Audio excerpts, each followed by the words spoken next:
Қайырлы күн, каналыма қош келдіңіз. Бүгін мен сіздерге өте дәмді болып шығатын наурыз айында жасалатын наурыз көженің жасалу жолымен бөлісемін. Бір мемлекетте тұрсақ та, осы бір Қазақстанның ішінде әрбір өңірлерде наурыз көжені әртүрлі жасайды. Менде сиыр және қойдың еттері аралас. Осы біздің Шығыс Қазақстан облысында әрбір райондарда, қалаларда әртүрлі жасайды екен. Мен ең алдымен сиырдың және қойдың еттерін терең ыдысқа салып, үстіне салқын су құйып, пешті қостым. 2 кеседей жарылған бидайды әдемілеп, тазалап, жуып алдым. Кей өңірлерде әртүрлі дәнді дақылдарды, фасоль немесе кез келген арпа тектес жармаларды қосып жатса, біздің облысымызда көбінесе осындай бидайды қайнатамыз. Мен етті бөлек ыдыста қайнатып алдым, ал бидай жармасын да дәл осылай етіп бөлек ыдыста қайнаттым. Сорпа қайнағаннан кейін бетіндегі осылай етіп көбіктерін алып тастаймыз. Мен бала кезден бастап көріп келе жатқан дәл осы бидай көжені біздің өңірімізде бидайды қайнату арқылы жасаймыз.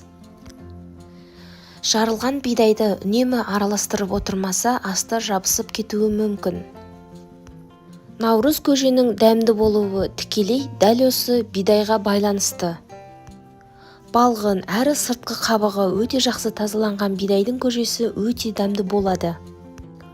1,5 сағатта еттер дәл осылай болып, жұп-жұмсақ болып пісті. Етті сүзіп аламыз.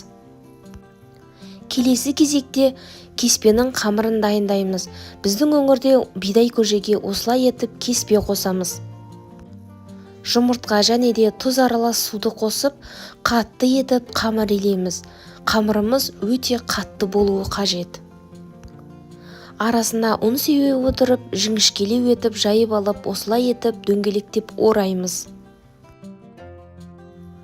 Кәдімгідей кеспе көженің кеспесіндей етіп, жіңішкелеп, дөңгелектеп, осылай етіп турап алдым. Қатты иленген кеспе болғандықтан, бұл кеспелер бір-біріне мүлде жабыспайды. Осылай өте әдемі болып, формасын сақтап, дәмді болады. Достар, менің каналымда көптеген үйдегі қарапайым заттармен жасалатын рецепттер бар.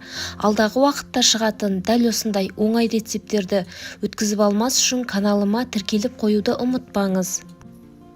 Етті сүзіп алғаннан кейін осылай етіп аздаған тарыны саламыз. 30-35 минут аралығында тары жарылып әдемі болып піседі. Дайын болған еттің сорпасына дәміне қарай аздап тұз қосып аламыз. Кеспе жабысып қалмас үшін үнемі араластырып отырамыз. 2-3 минут аралығында кеспе пісіп дайын болады. Осы уақытта пісіп дайын болған бидай жармасын қосып және де дәміне қарай езілген құрт қостым.